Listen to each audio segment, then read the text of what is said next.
Welcome to Money Majlis. Today we will travel to Singapore to talk to one of the most iconic bank CEOs from Asia, a CEO of a bank that has been named the world's best digital bank and was listed in 2019 by the Harvard Business Review as one of the top 10 most transformative organizations of the decade. But first, a message from my sponsors.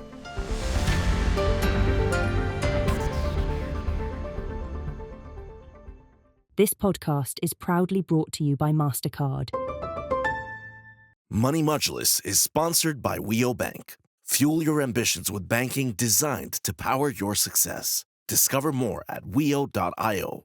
Money Majlis is brought to you by Network International, the leading digital payments technology company in the Middle East and Africa. Money Majlis is proudly supported by Aqua Now, the premier crypto-as-a-service provider, now building in partnership with the top financial institutions in the Middle East. Discover more at aquanow.com.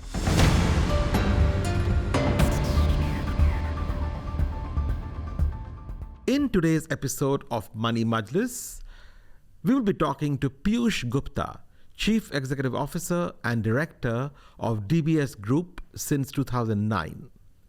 DBS, as you might know, is the leading financial services group in Asia and the largest bank in Southeast Asia. Headquartered in Singapore, it has assets of around $553 billion and over 12 million customers in 19 markets. DBS has been named the world's best bank by several global publications like Euromoney and Global Finance. The bank is at the forefront of leveraging digital technology to shape the future of banking and was named the world's best digital bank by Euromoney. Prior to joining DBS, Piyush Gupta had a 27-year career in Citigroup, where his last position was Chief Executive Officer for Southeast Asia, Australia, and New Zealand. In fact, when Piyush served with Citibank Indonesia in the late 1990s, I was with Standard Chartered Indonesia, and he and I were neighbors in the Pondok Indah neighborhood of Jakarta. Good old days. Piyush is currently the chairman of the Board of Trustees of Singapore Management University and chairman of the Mandai Park Holdings Board. He is also vice chairman of the Institute of International Finance, Washington, and vice chairman of the World Business Council for Sustainable Development Executive Committee. Piyush has a Bachelor of Arts degree in economics from St. Stephen's College in New Delhi and a postgraduate diploma in management from the Indian Institute of Management in Ahmedabad. Piyush was awarded the Public Service Star in 2020 by the President of Singapore for his meritorious services to the nation. He is also a recipient of the 2023 Pravasi Bharatiya Samman Award, the highest honor conferred by the Indian government on the country's diaspora. Piyush was named one of the world's top 100 best performing chief executives by Harvard Business Review and was named the Global Indian of the Year by the Economic Times. So here is Piyush Gupta.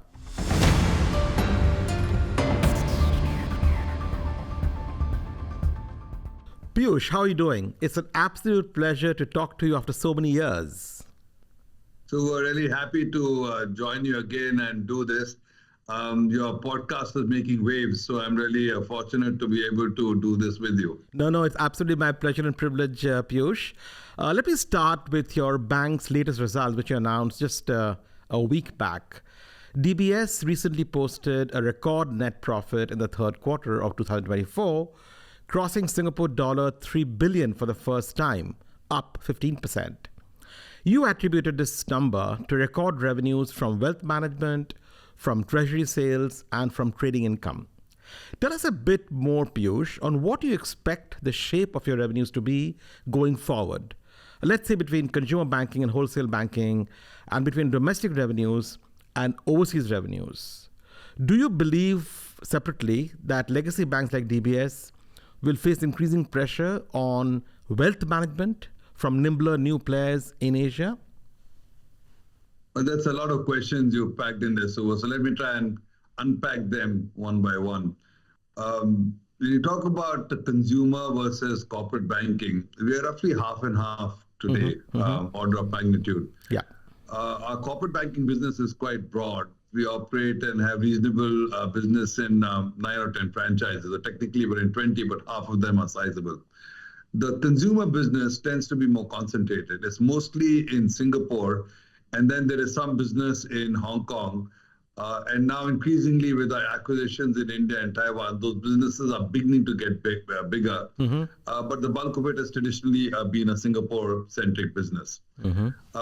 If you look at the future, I think this 50-50 split is likely to continue to remain because we have equal opportunities on both sides. We are trying to grow out the consumer footprint in the big countries I just talked about, locations I talked about.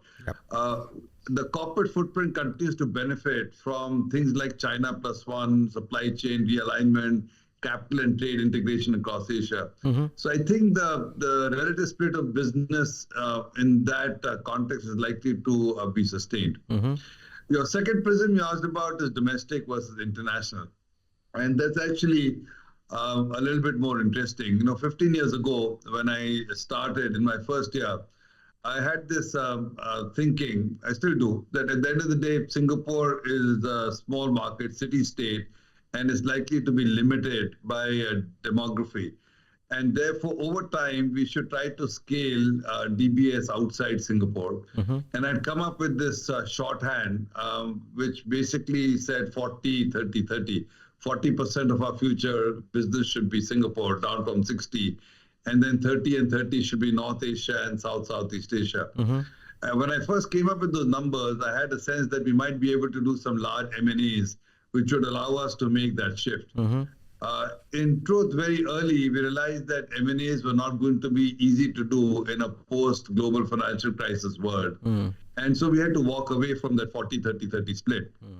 Nevertheless, the underlying thesis that over time you want to try and diversify your business outside Singapore, that continued to exist. Now, fast forward 15 years later, our business is still 60% in Singapore. And that's interesting because that reflects the fact that originally Singapore could be a cash cow. In reality, we've been able to gain share in Singapore. And because we've continued to gain market share in Singapore, our Singapore business has grown quite nicely. We've grown 8 or 9% top line growth in Singapore over the last decade. And while we do grow slightly faster in the growth markets, 13-14%, in a big scheme of things, it's only shifted the relative contribution by a couple of percentage points, not that material.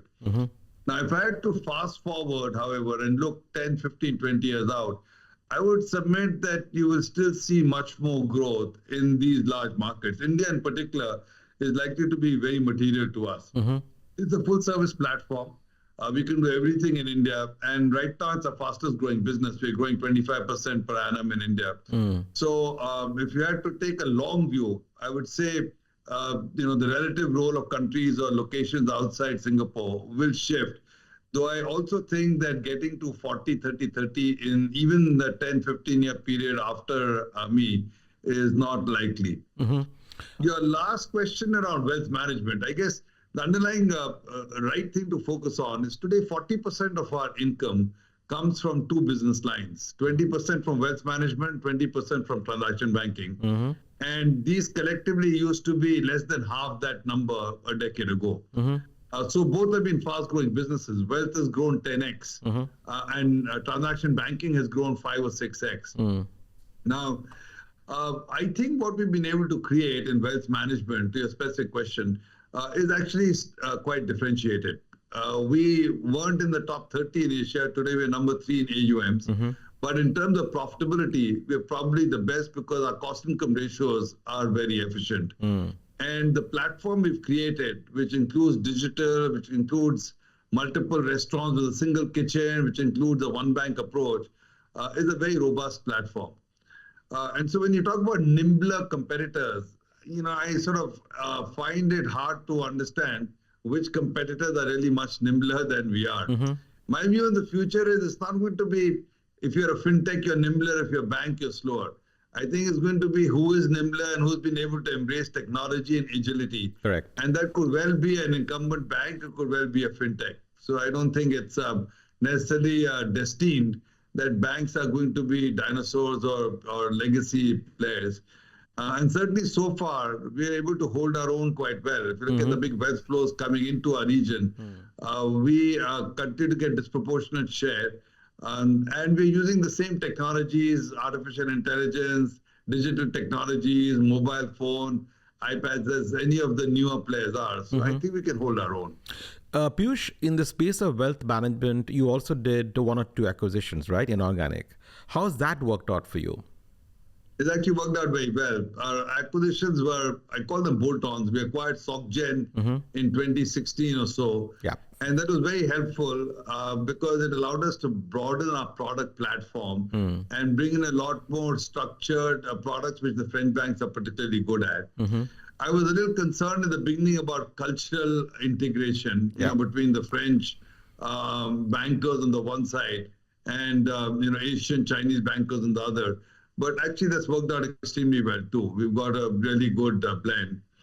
Subsequent to that, we acquired ANZ's business in 5 markets in Asia. Correct. And we're able to bring that on board. Also worked out well. We've acquired Citi's business in Taiwan. A large part of that is also an affluent business. And we're in the process of finishing that integration, but so far, looking quite good.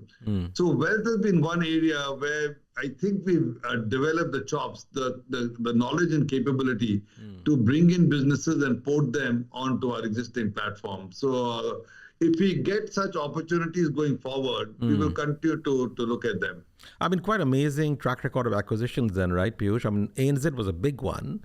How did you manage the cultural fit? I mean, you talked about it briefly, but did the DBS culture prevail, or do you think it's a mix of the ANZ and DBS culture today? Well, first of all, I'm quite thoughtful at looking at the underlying culture of our target company to figure how far is it removed from where we are and could we align the cultures. So there are at least 1 or 2 PB transactions, private banking transactions, that we walked away from only because we thought that the people or the culture in that company would really distort our culture. In one case, I remember there were a lot of big prima donna bankers and their commission structures were, quite egregious. And I was extremely concerned that they would come and corrupt the culture that we have. We have a very nice culture. It's a quintessential problem of many private banks, isn't it? This culture of prima donnas. Well, that's correct. And that's not our culture. We grow our bankers, we have a wealth continuum, and so on. And therefore, we therefore haven't tried to do deals which we thought the cultural integration would be a challenge. Now, even for the rest, you have to work very hard at it. And so while we obviously work hard at integrating technology, we work equally hard at integrating culture. Making sure people understand our values, what makes us tick, what we like to do. But we're also open. And in terms of behaviors and patterns, which we think are good that we're seeing in our acquiring company, we try to embrace those at the same time.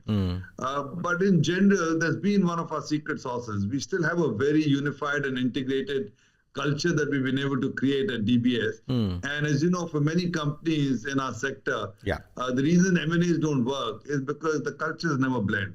Absolutely.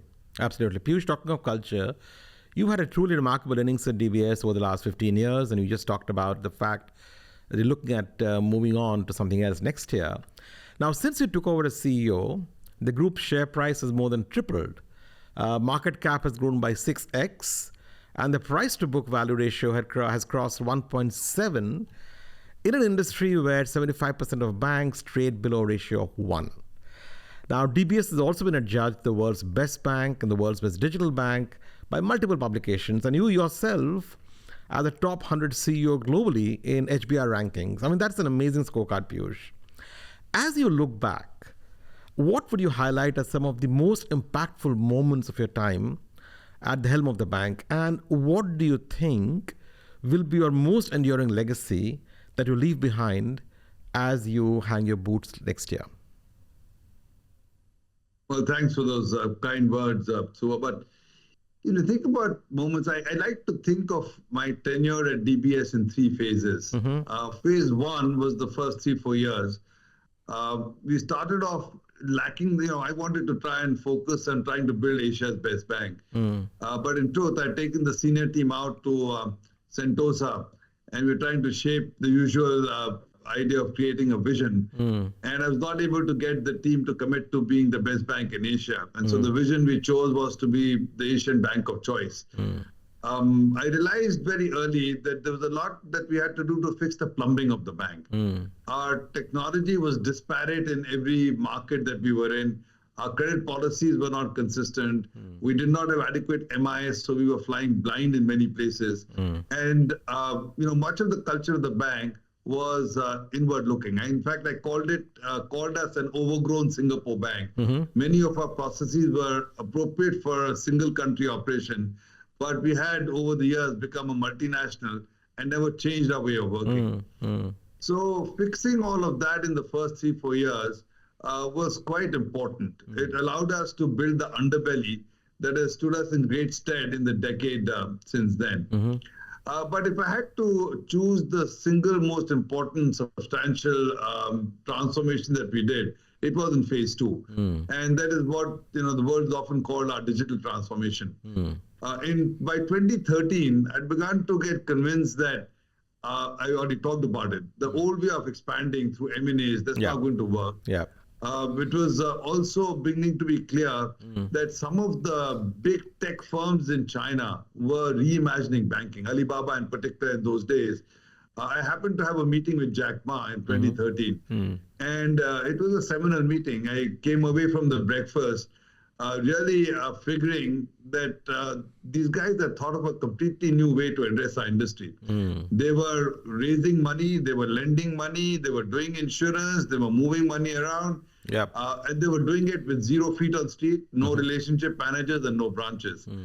And that moment gave me this recognition that our industry is going to change quite profoundly. And we had to be able to be at the vanguard of that change. Otherwise, we risk becoming inconsequential.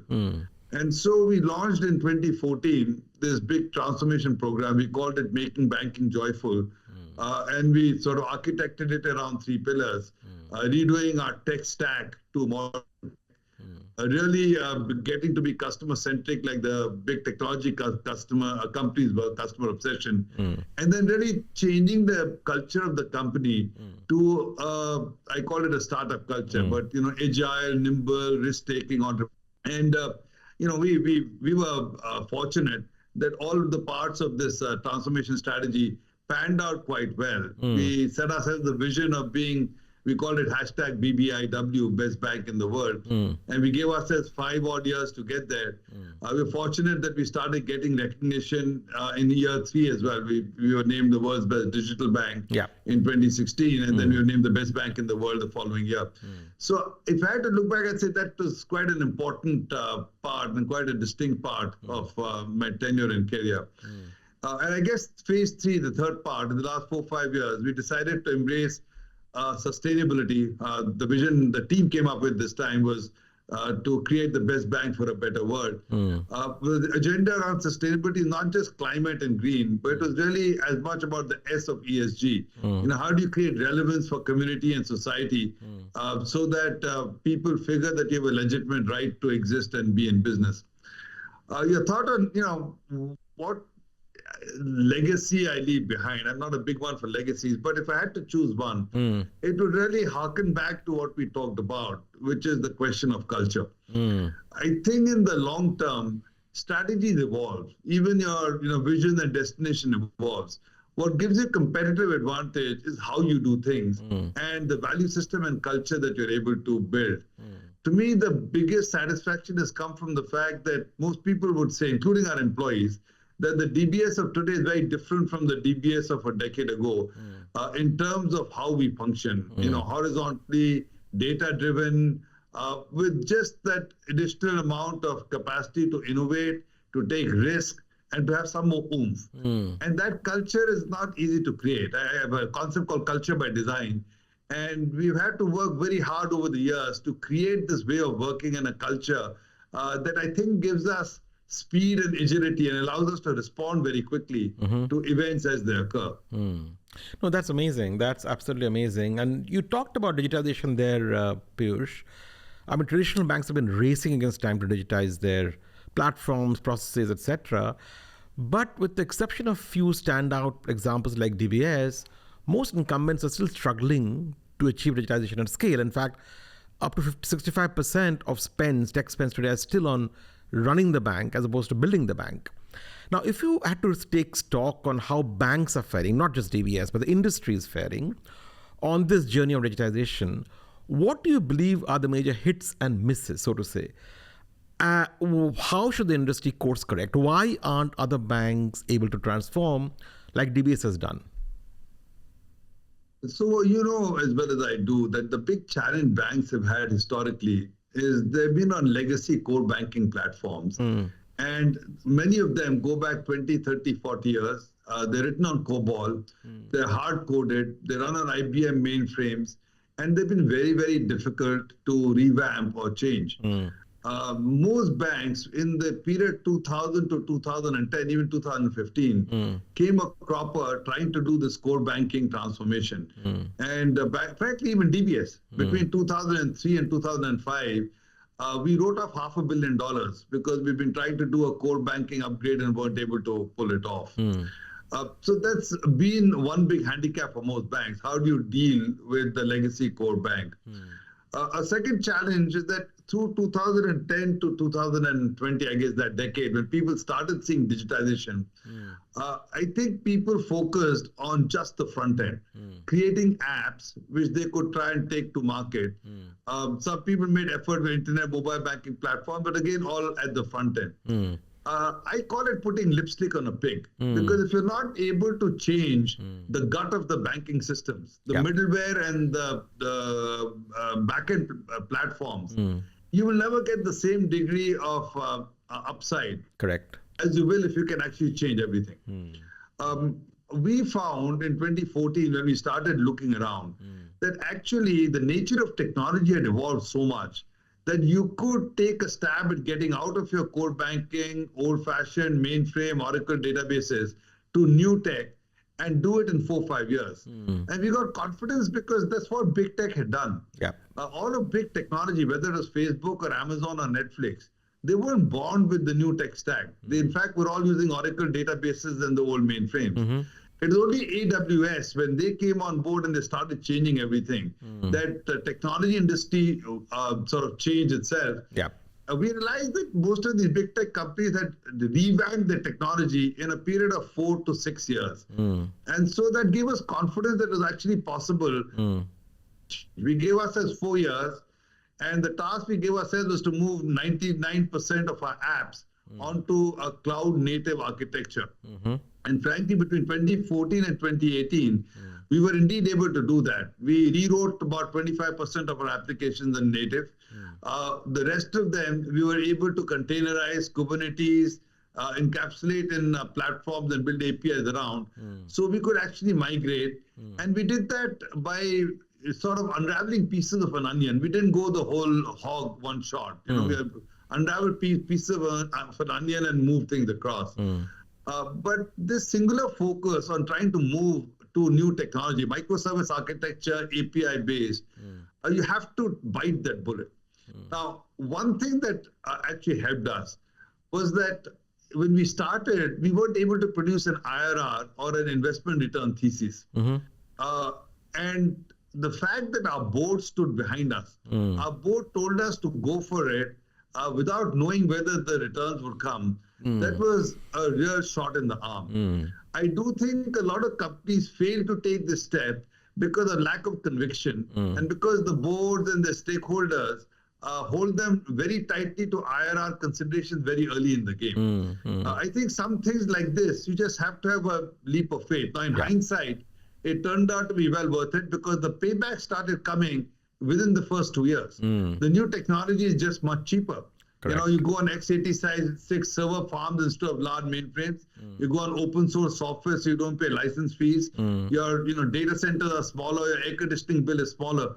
So the payback starts coming. I was going to say that things are changing. So ever since COVID, the last 4 or 5 years, a lot of companies realize that you don't have to do it yourself. You know, we did it ourselves when we built a virtual private cloud.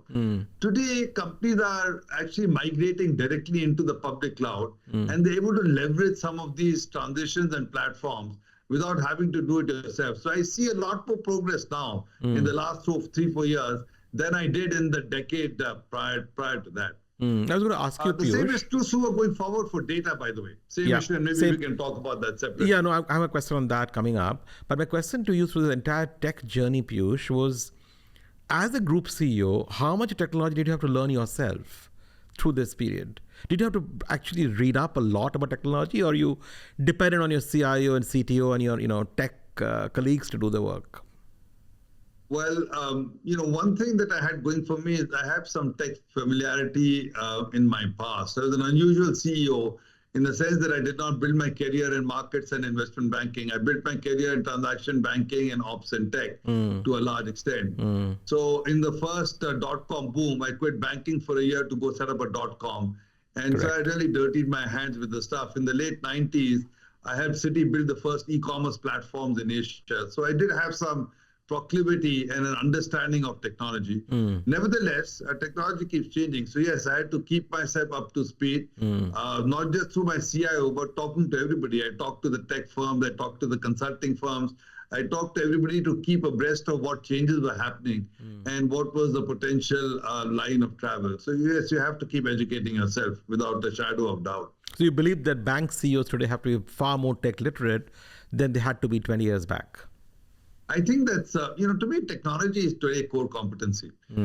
Exactly as 20 years back, you needed to know how to do credit underwriting and how to do balance sheet management. You couldn't think of outsourcing those functions because those are core to a bank. Correct. Today, technology is core to a bank. Whether you win or lose, and whether you create, customers that are going to work, it's all contingent on having at least a decent appreciation of technology architectures, the challenges of technology, and making sure that you build a team of people you can work with.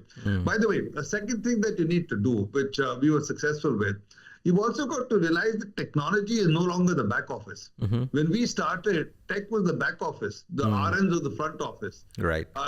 I'm convinced today that technology is as much front office as the banker. Technology is the business. And therefore, elevating the role of technology so that instead of being a back of the bus function, it was the co-driver of the bus was a big part of what you need to do. But to do that, you have to have a good understanding of technology, and then you can work on elevating the technology role. Well said, co-driver. Yes, I'm sure all CTOs and CIOs will be very pleased to hear that from you. Just shifting gear, Piyush, just talk about your international markets. When DBS expanded in 2016, to India, and then a year later to Indonesia, it was launched as a mobile-only bank. In a few years, however, DBS India acquired, brick-and-mortar lender, and now you have a network of, more than 100 branches. And the Indonesian operation also has open SME banking centers and affluent banking centers. My question to you is, what prompted you to define your strategy from a digital bank to a more hybrid model? When I started, that was true. I think was actually just a pure mobile bank, not even an internet, not even a desktop. And our thinking was that, India potentially has a target market of 80, 100 million people who use the smartphone, and therefore that will be our target market. If you don't have a smartphone, you don't qualify. We learned very quickly that the line keeps dropping in India. And because the line drops, if you only have a smartphone and your line signal drops, you don't know what's happened to your transaction. You don't know if the transaction got completed, didn't get completed. You don't have connectivity. And so first, just for backup and contingency, we had to drop the pure mobile idea and start adding a desktop capability as well. But 2 years down the road, we had a great discovery. The discovery was we'd added 3 million customers, which was very good. But as I dived deeper into this, it became quite clear that the vast majority of these customers were very hard to monetize. We were very unlikely to be able to make any cash EBITDA from them in 10, 15, 20 years. Correct. A lot of them were young kids who were gaming us for the loyalties and the points and programs you gave them. Correct. Unlike a startup whose only focus was to add the customer base and the venture capitalists would fund them for a long time till they became cash flow positive, my focus was always on cash EBITDA. And I had to figure, how do I get some cash from this customer base? We realized one thing though. We launched Indonesia a year later, where we already had a bit of a branch network. And we realized that the quality of customers we were getting in Indonesia was much better. And then after some digging, we attributed it to the fact that the branch let you do last mile, and the brand visibility the branch gave you allowed you to actually get a better customer profile. So based on that, we decided to morph our strategy from pure digital to phygital, put some physical presence just to get trust, just to get familiarity. And when we did that, we started seeing the improvement, which is why we decided to go all in. So actually, we don't have 100, we have 500 branches in India now in 350 cities. And that's actually turned out to be quite game-changing. In fact, I do believe that in our sector, so physical presence still matters. Therefore, even in developed markets, you can see the US, that the big banks are still adding branches. In India, HDFC, Kotak, ICICI are still adding branches despite being digital. And I'm of that view too, that trust matters. Therefore, the confidence you get from seeing a shingle hanging out still matters. In some cases, last mile matters. So for the time being at least, just presence, enough presence to build that confidence is important. I also believe, however, that you don't need to have the same extent of physical presence that you needed in the past. So you need to be able to create an appropriate mix. And that's a little bit of a learning agenda, and it varies from market to market. What is the right mix to create? But you're right, certainly we are finding that the phygital strategy is proven to be far more beneficial than a pure digital strategy at this stage. So that prompts my next question, Piyush, which is on digital banks. I mean, 95% of the 400 odd digital banks in the world are not profitable today. Do you believe that standalone digital banks will find it difficult to achieve profitability? The comment you made about bulk of customers not being EBITDA positive, that's the problem that many digital banks have today. How do you solve that problem? So I actually do believe that that's the case, that unless you have some regulatory arbitrage, or the incumbent banking system, by not being nimble enough to create appropriate customer value propositions, a pure digital bank will find it hard to go against incumbents who already have scale. Which is why, other than 3 or 4 that we all know, no digital banks have really been able to get scale. Even if you manage to get profitability, the profitability is not huge. So if you look at the UK banks, for example, it's been at least 10 years. A couple of them have started turning profitable after 10 years. Correct. But they're tiny. The collective market share is less than 1%. So, you really don't make a dent. Even in China, where Ant and WeBank, etc. are big, you look at the relative market share compared to the Chinese traditional banks and policy banks, they're very tiny. So my view is, in a general sense, that if the banking industry is able to embrace technology, which they should, because technology is free and available to everybody, they should still be able to leverage their domain knowledge and the incumbent strength and the market shares and customer presence to be able to continue to hold their own. Now, what changes that? Obviously, regulatory arbitrage. When the banks in China started, the digital banks, they did have regulatory arbitrage. Unfortunately for them, slowly, most of the regulatory arbitrage is being teased out. Correct. And most regulators today are wary of the fact that digital banks could also create systemic stress. So that's less easy to be differentiated on the back of. A second thing that digital banks can really do is, in markets where data is available, and you have a data advantage, you could still use artificial intelligence and supreme customer convenience. You can still build that in some cases where the banking sector is either allowing digital banks to access data which traditional banks can't, or you have some other ways of being able to create network externalities, so ecosystems, and you pile into leverage ecosystems. So it's not impossible, but I think the short answer is it is not easy either. It is quite hard. And therefore, when you look at a market like Singapore, our core market, it's not just us. It's all the domestic banks, UOB, OCBC, Stanchart, HSBC. Everybody has created digital capabilities which are superior. Correct. And so when you go up against those, it's not that easy to take them on.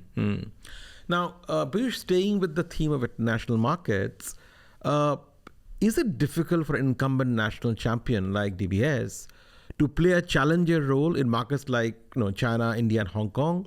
I mean, I worked for 18 years with Emirates NBD, which is the incumbent market leader in Dubai. And when we expanded into markets like Egypt and Saudi Arabia, where we had far lower brand recognition, we had adopted a very different mindset. My question to you is, how should domestic players, big domestic players, plan to win in overseas markets? I think it's very hard. So if you think about why most of the global banks have been withdrawing from SME and consumer internationally, it is just because it's not easy to pull off. If you think about the late 80s, when banks like HSBC and Citi expanded, you frankly needed very little product differentiation. So they came in with a different credit card proposition, premier banking proposition.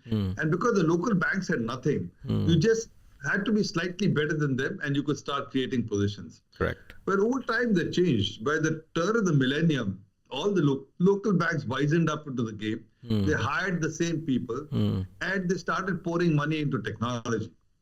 So if you want to expand in the space, you've got to be willing to invest. And what happens is that if you're expanding and growing externally, you can only pour money into a finite number of markets. Correct. If you try to invest in 20 markets and compete with a bank which is only investing in one market, you always tend to lose because your shareholders don't have the appetite for you to burn money in all of those markets.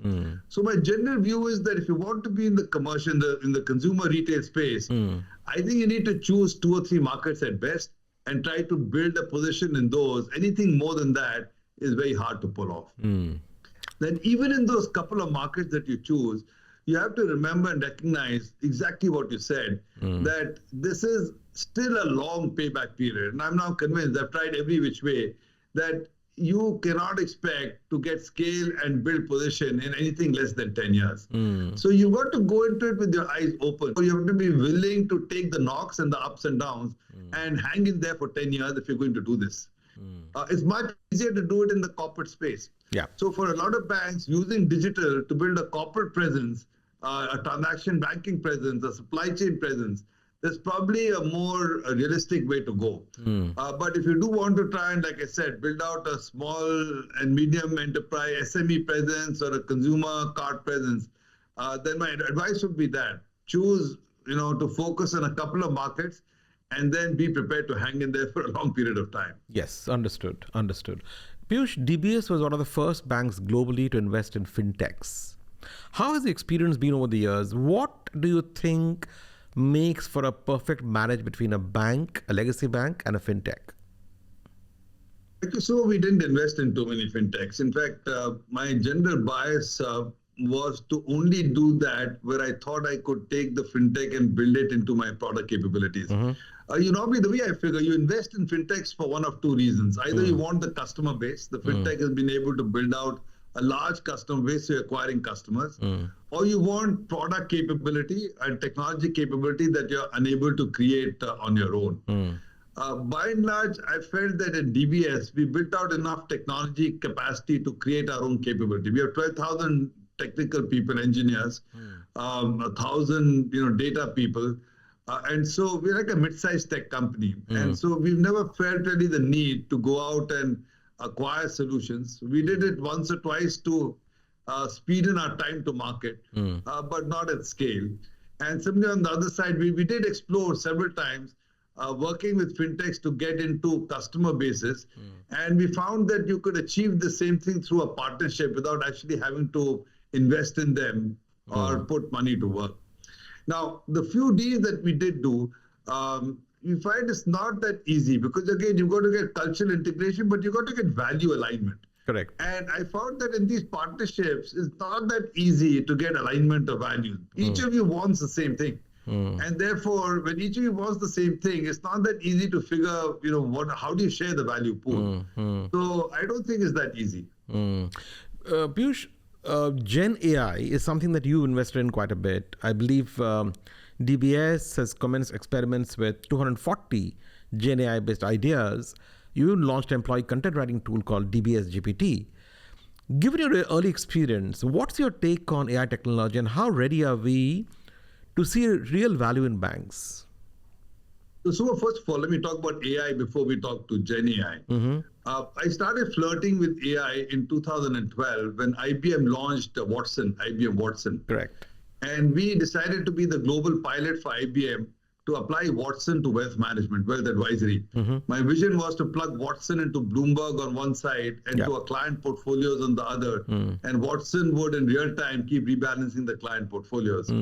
That didn't work out so well because natural language processing was limited at that stage. It wouldn't read PDFs, wouldn't read graphs, etc., etc. I took another stab at it 2-3 years later. We acquired 10% of a company called Consisto. That is the one time we did invest in a company to build capability for AI. Again, at that time, we couldn't leverage it to use open-ended conversations. So we took it more into a binary mode, to guided conversations. But then we also started a lab with A-Star in Singapore, where we got 4-5 of the scientists with our people. And that really helped us to first getting our minds around how do we leverage AI in different use cases. From 2017, we went all in. So we made a big effort to create our data lakes through a data factory, data protocols, data access mechanisms, the whole shebang. And we also started hiring data scientists and data translators in-house. We today have about 1,600 predictive AI models running about 400 use cases in the bank. Wow. And we measure it through A/B testing. This year, through A/B testing, the A sample doesn't get AI and the B samples all do. The delta we attribute to AI. We think the value creation we have this year is somewhere between $700 and $800 million of value creation. Last year, we jumped on the Gen AI bandwagon. And as you correctly pointed out, we identified some 200 odd use cases. We have to date launched 37, and we're beginning to see a productivity value in those as well. The obvious one, the call center, where you get about 30% productivity upside just through being able to transcribe calls, summarize calls, do the follow-up. We applied it to coding. There's again a 25-30% upside in software development. We applied it to testing. We had tons of people doing tests. Now we're being able to use Gen AI to automate the testing protocols. We're applying it to relationship management. So a lot of use cases. But I'll hasten to add that for predictive AI, we started measuring the dollars and cents. For Gen AI, this is just our first year. So the economic value capture, we haven't yet started. I hope to be able to start doing that next year. But Piyush, the economic value capture you talk about, do you disclose this in annual reports? Or is something that internal? Yeah, we talked about it last time. It will be an annual report this side. And actually, the bulk of the 700-800 million is actually top line, so it's revenues. Wow. The big chunks of it are in the consumer wealth space. Correct. Where every month we are sending out 50 million nudges direct to customer. And we send a number of them to our RMs for what we call next best conversation. And we find that our response rate goes up by 2 to 3x because of the always-on nature of the AI and the quality of the AI. And that sort of obviously gives us material benefits. We're also finding in other use cases, for example, credit. Credit underwriting has improved, so we can actually underwrite better than we did and underwrite more than we did. We're finding it in portfolio management, in early warning signals, early warning detection, and so on. We're finding it in our liquidity management. So everywhere, we have a large number of use cases that we apply it to. Amazing. So do you think you're ahead of the curve compared to most other banks? Well, as best as I can tell, we're right up there. I think, I haven't actually studied how far other banks have got to, but the common people, the consultants and tech people, they tell us that they think we're ahead of the curve. Certainly, we're nowhere near where the big tech companies are. If you look at how Amazon or Netflix or Facebook or the Chinese operate, they're applying these AI models like 10x what we are. So there's a lot more we can do. But in the banking space, I think we're right up there, yes. Piyush, you've always been a big driver of innovation, and you set up an innovation center, almost a decade back? How do you build an entrepreneurship mindset across bank staff who are typically more conservative, more risk averse? How do you encourage a culture of experimentation and a feel-safe mentality? Should banks hire more non-bankers to drive this, or how does one go about it? Well, I think having some non-bankers to create the culture is helpful. The first person I hired to set up my innovation center was a guy called Neil Cross. He hadn't, he had a high school, this thing, he didn't even have an undergrad degree. He'd come from Microsoft, he was his own coder.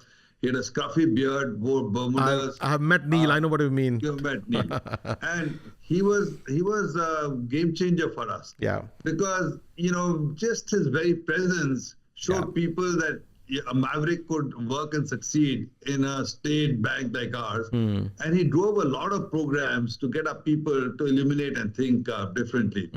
But the two main things I learned over time is, one is adults learn by doing. So you have to create an environment where you can show them and teach them. So we started doing the first hackathons in 2014, where we take a large number of DBS people with some startup kids, and we give them a week and we teach them how to code, and the kids will make an application.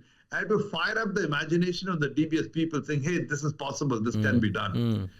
In the middle of COVID, we wanted to teach everybody about AI and machine learning. So we trained 3,000 people on Amazon's Deep Racer game to learn how to program autonomous driving vehicles. And, because it was a game, by the end of the period, we had so many thousands of DBS people playing it. We became first in Southeast Asia. We became top in Asia. Today, in the top 20 in the world in Las Vegas, there are 5 DBS employees. And so you've got to make it fun, and it's fun to learn. But the other thing you have to do is what you correctly said. You have to create an environment where it's okay to take some risk. It's okay to make some mistakes. And that's not easy in our sector, because obviously we're a regulated industry. Correct. But even within the regulated industry, we found that a large part of our challenges were homegrown. We were very inward looking, and people were scared of the compliance function, scared of the control function, scared that they lose their bonus, they'll get scolded. We made a workshop of failure. We started giving awards which said Dare to Fail awards. We started recognizing and making heroes of people who'd use their judgment, even if they failed subsequent to that. And when you wind up creating some native tales of people who became heroes and did really well despite failing, those tales go down the system and they start creating some more confidence. Correct. In 2016, my KPI for the whole company was to experiment. And the KPI was to run 1,000 experiments. So every one of my 300 people, everybody had to run at least 2 or 3 experiments in the company. And we taught them how to experiment. And they had to come back and showcase through A/B testing what was the experiment, what was the thesis, what was the outcome of the experiment, what worked, what didn't work. The next year, my KPI for the entire company was that we needed to run at least 300 journeys. Every one of the 2 downs had to run a journey. So they had to learn how to do journey thinking and actually create journeys and run journeys. So by actually pushing people at scale, the KPIs, teaching them and hand-holding them, but most of all, taking out the fear and recognizing that it's okay to fail, that allowed us to actually make a big shift. Amazing. Shifting gear, Piyush, men still outnumber women in the financial workspace, right? And DBS is a trendsetter in this regard, with 1 of 4, I believe, executive committee members being women. Your successor, as CEO, will be a woman, the very capable Tan Su Shan. What has enabled DBS, Piyush, to achieve this diversity? What are some of the positive impact you've seen due to this gender mix that you've created? Well, I think the second part of the question, so I'm a big believer that diversity matters. And by the way, it's not just gender diversity. For example, I'm a big believer in cultural diversity, having people from different countries, because somebody who's grown up in China thinks very differently from somebody who's grown up in Indonesia or somebody who's grown up in India. And because the cultural upbringing is different, they bring different ideas to the table. Similarly, how women think is often very different from the way men think. And so just having them around the table is very refreshing.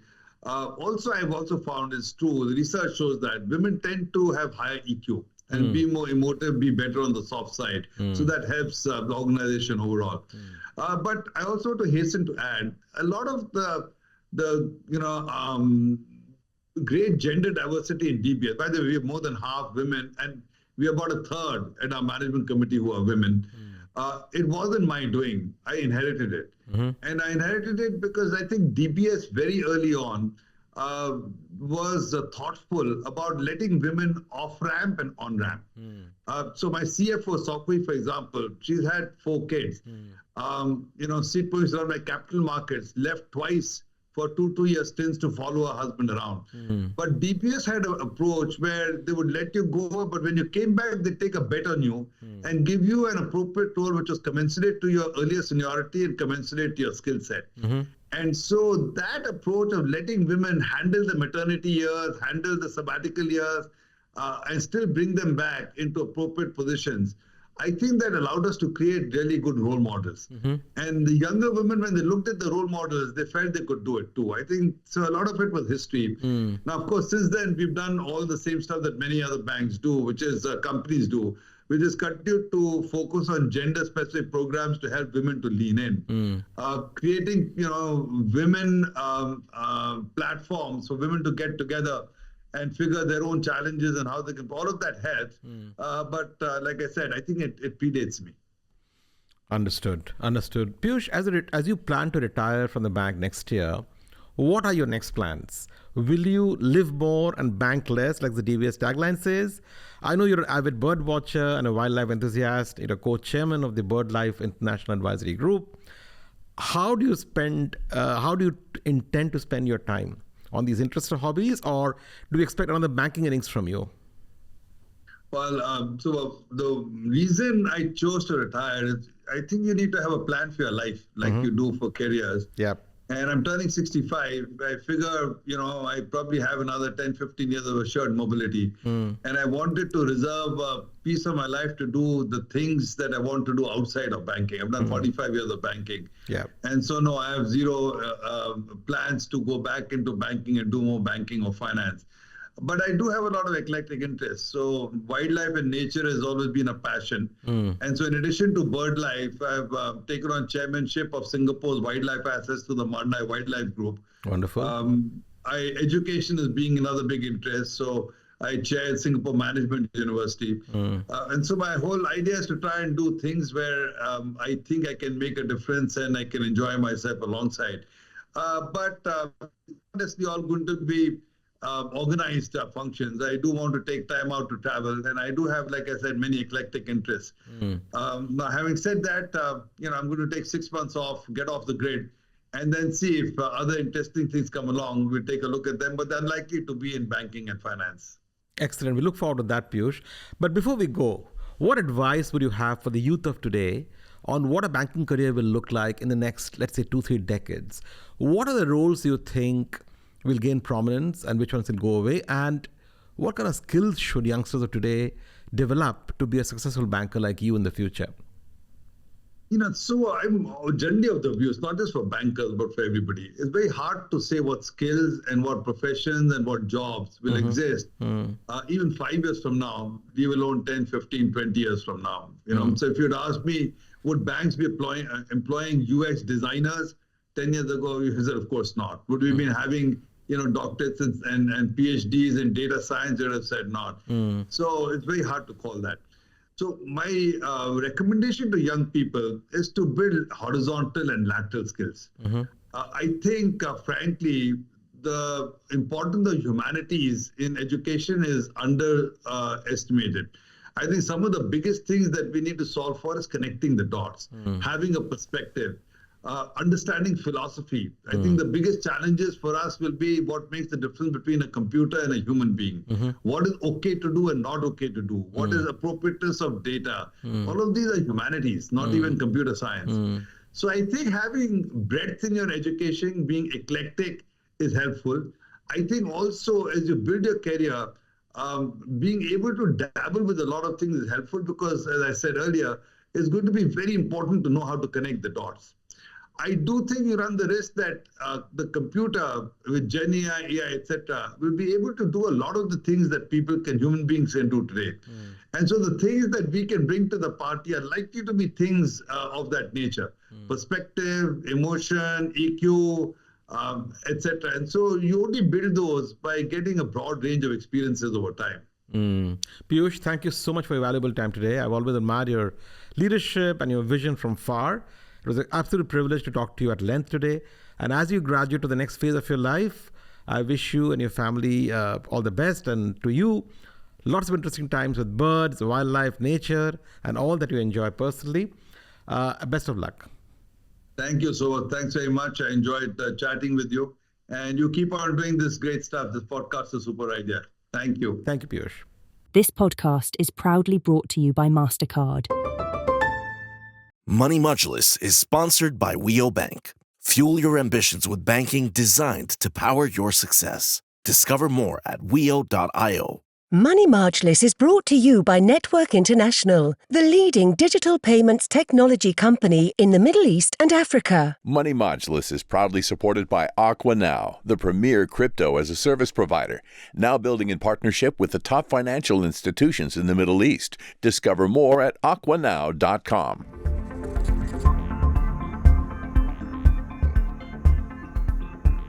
That's it for today's edition of Money Majlis.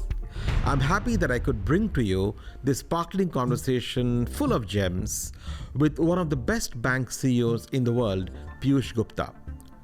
We wish him the very best on his retirement next year from DBS Bank. And I wish you, my listeners, a great December. It's difficult to believe that we're already in the last month of 2024, and I hope you're all set to end the year on a high. Goodbye for today. Until next Friday, stay well and do good.